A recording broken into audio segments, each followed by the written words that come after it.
अनमोल और पिंकी पिंकी ने अपनी गिरफ्तारी से कबल ही अपना जानशी मुकर्रर कर लिया था। बगैर हथकड़ी प्रोटोकॉल में अदालत में पेश किया।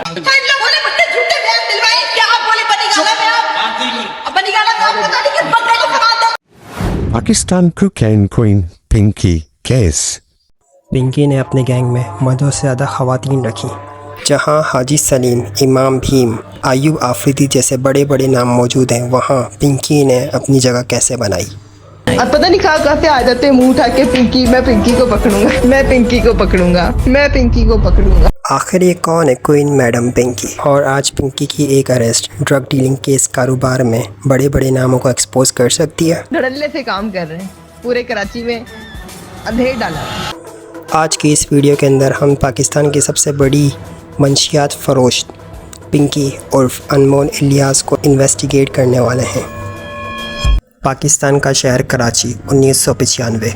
बलूचपाड़ा में एक लड़की पैदा होती है अनमोल इलियास, और सिर्फ 14 साल की उम्र में मॉडलिंग परस्यू करने के लिए घर छोड़ के निकल जाती है। और मॉडल बनने की इस ख्वाहिश में अनमोल बहुत सी एलीट पार्टीज़ में जाती है, और वहाँ पर वो एक चीज़ नोटिस करती है, एक ऐसा डीलिंग नेटवर्क जो कि इन एलीट्स लोगों के बीच में खामोशी चल रहा था। एक ऐसी चीज़ की लत जिसके लिए कोई भी मुंह मांगी रकम देने के लिए तैयार था, मंशियात। तो बस अनमोल ने इन सब डीलर्स के साथ उठना बैठना शुरू किया। माल कहाँ से आता है, कहाँ को जाता है, कौन कौन से कस्टमर्स हैं, ये सब समझने की कोशिश की। अनमोल ने अपनी पहली शादी एक लॉयर से की, और वो ऐसा वैसा लॉयर नहीं था, उसके ताल्लुकात इंटरनेशनल लेवल पर थे, जहाँ से वो मंशियात बेचता और ख़रीदता था।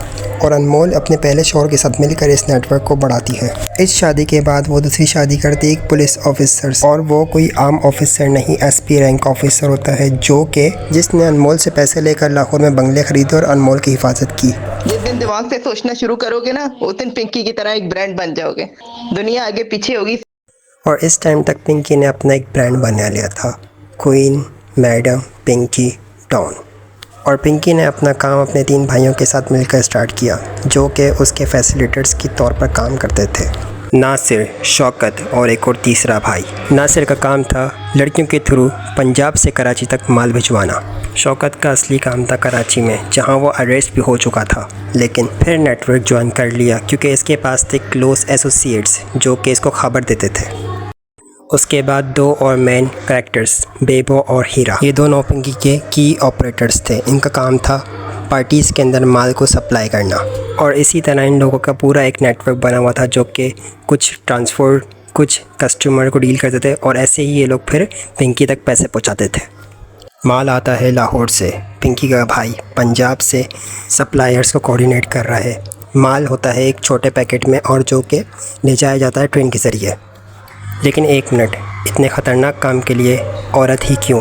क्योंकि किसी भी औरत की पूरी तरीके से चेकिंग करना मुश्किल होता है, इसीलिए औरतों का इस्तेमाल किया जाता था। ये ख़वातीन कराची स्टेशन पर पहुंचकर बताए गए मखसूस मुकाम पर पैकेट्स रख देती थीं। इसके बाद कुछ बाइक राइडर्स आते हैं और वो पैकेट्स उठा के मखसूस मुकाम पर ले जाते हैं, और यहाँ से ये लोग पैकेट्स लेकर पूरे शहर में फैल जाते हैं। और ये राइडर्स सीधा पहुँचते हैं अलग अलग डीलर्स के पास, जो कि अलग अलग जगहों पर मौजूद होते हैं। उसके बाद ये डीलर्स अपने कस्टमर्स तक ये मंशियात फ़रोख्त करते हैं बारी बारी। सबसे बड़ी बात, इस गैंग के मेंबर्स डायरेक्टली किसी से भी लिंक नहीं होते थे, और किसी को भी अपनी शनाख्त बताने की इजाज़त नहीं थी, जिसकी वजह से गिरफ्तारी के बावजूद भी पुलिस इन तक नहीं पहुंच पाती थी।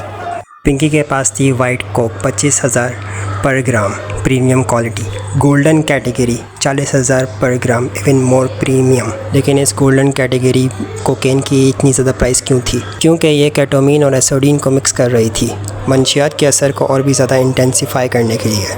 उसने ऑनलाइन सोर्सेज से इस माल को तैयार करने के तरीके सीख रखे थे, और उसको केमिस्ट्री के ऊपर भी ग्रेप हासिल था, इसलिए वो आज भी अपने प्रोडक्ट्स को अच्छे तरीके से समझ सकती है। वो पाकिस्तान के मशहूर डीलर्स की तरह गलियाँ या मोहल्लों में डीलिंग नहीं करती थी, वो सोशल मीडिया और मोबाइल के ज़रिए डीलिंग करती थी। पिंकी के कस्टमर्स उसको डायरेक्टली व्हाट्सएप के ऊपर मैसेज करते थे, और वो डायरेक्टली उसके घर तक माल पहुंचा दिया करती थी। लेकिन राइडर्स कोई कुरियर सर्विस या किसी कंपनी के नहीं थे। राइडर्स थे पिंकी के ख़ुद के खातून राइडर्स, जिनका इस्तेमाल किया जाता था डिलीवरी के लिए, ताकि पुलिस रोक कर उनका चेकिंग ना करें। पिंकी के कस्टमर्स में ज़्यादातर एलीट लोगों के बच्चे मौजूद थे, और साथ ही कुछ इन्फ्लुएंशियल हाई पोटेंशियल इमेजेस भी मौजूद थी जो कि काफ़ी पैसे वाले लोग थे। इन्वेस्टिगेशन के मुताबिक ये नेटवर्क हर महीने करोड़ों रुपए जनरेट करता था। ये देखने के बाद सिर्फ एक चीज़ दिमाग में आती है, अगर महीने के 2 से 3 करोड़ कमा लेती है पिंकी तो साल के 24 से 30 करोड़ रुपए होते हैं, विच इज़ सो क्रेजी। अब सवाल ये है कि इतना सारा पैसा जाता कहाँ था, क्योंकि इतना सारा पैसा होगा तो उसका टैक्स देना पड़ेगा। तो पिंकी ने क्या किया, मनी लॉन्ड्रिंग। पिंकी ने गिलगित में एक होटल बनाया क्योंकि वो सारा पैसा लॉन्ड्र कर रही थी इस होटल के ज़रिए।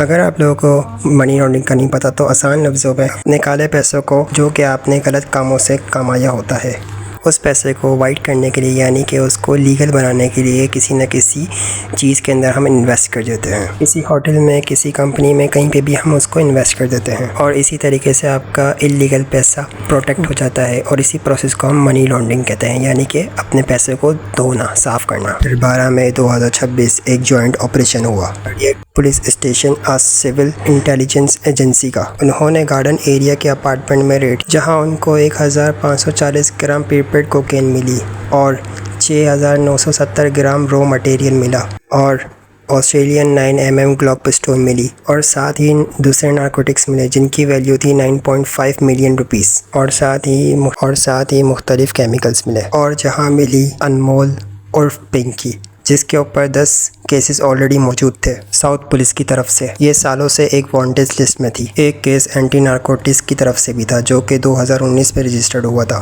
और फिर इसके ऊपर कुछ FIRs दर्ज की गई और फिर पिंकी को जुडिशियल मिनिस्ट्री के सामने पेश किया जाता है, जहां पर आप देख सकते हैं कि पिंकी को बगैर किसी हथकड़ी के लाया जाता है जो कि कानून के खिलाफ है। पुलिस ने 25 मई तक जिस्मानी रिमांड का दरख्वास्त किया ताकि उसके पूरे नेटवर्क का अंदाज़ा लगाया जा सके और क्रिमिनल रिकॉर्ड भी वेरीफाई किया जा सके। पास से धड़ल्ले से काम कर रहे हैं पूरे कराची में। फायदा भी सामान चाहिए हुआ तो गोल्डन स्टॉक बहुत अच्छा जा रहा है। 24 घंटे सर्विस ऑन है, जब भी चाहिए कुछ नहीं उखाड़ सकते बेटा। आप लोग इतनी शॉप में आप लोग दीवारों में टकरे मारोगे, अपने बाल नोचने लग जाओगे कि यार। लेकिन सवाल ये है कि इतना ज़्यादा कॉन्फिडेंस किसी इंसान में कैसे आ सकता है, क्योंकि पिंकी की ये पहली अरेस्ट नहीं है। उसको 2 दफ़ा पहले भी अरेस्ट किया जा चुका है, 2017 और 18 में, और दोनों मरतबा पिंकी को बेल मिल जाती है। पंजाब पुलिस ने अब 7 साल पहले पिंकी को अरेस्ट किया था तो 7 करोड़ रुपए लेके उसको रिहा कर दिया था। और हैरत की बात यह है कि उसके कारोबार में कोई भी रुकावट नहीं आई और उसका नतीजा ये हुआ कि आज कराची के 53% स्टूडेंट्स इसी चीज़ का शिकार हैं। स्पेशली 2025 और अर्ली 2026 के अंदर डॉक्यूमेंटेड केसेस हैं फीमेल स्टूडेंट्स के इन्वॉल्वमेंट के। 2025 में 58 यूनिवर्सिटीज़ इस ड्रग माफिया का शिकार थी और ये लोग काफ़ी आसानी से यूनिवर्सिटीज़ के अंदर ये माल पहुंचाते थे, जिसकी वजह से नौजवान लड़के लड़कियां इस चीज़ का एडिक्ट हो रहे थे। इसीलिए इस पिंकी को गिरफ्तार होना बहुत ज़रूरी है। इस पूरे वाक़े से ये समझ में आता है कि पिंकी कोई आम खातून नहीं है, इसके पीछे बहुत बड़े बड़े लोगों का हाथ है और इस पूरे नेटवर्क का सामने आना बहुत ज़रूरी है क्योंकि ये हमारे यूथ को ख़राब कर रही है।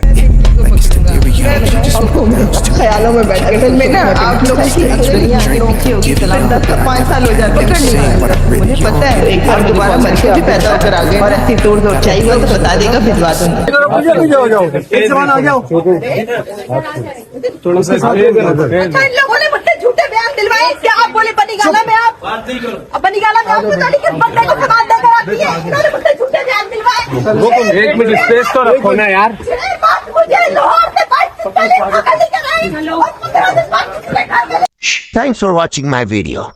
ऐसी ही वीडियोस के लिए मुझे सब्सक्राइब करें और प्लीज लाइक, शेयर और कमेंट करें। शुक्रिया। जज़ाकल्लाह एंड अल्लाह हाफिज। फिर मिलते हैं एक नई वीडियो के साथ। Bye bye.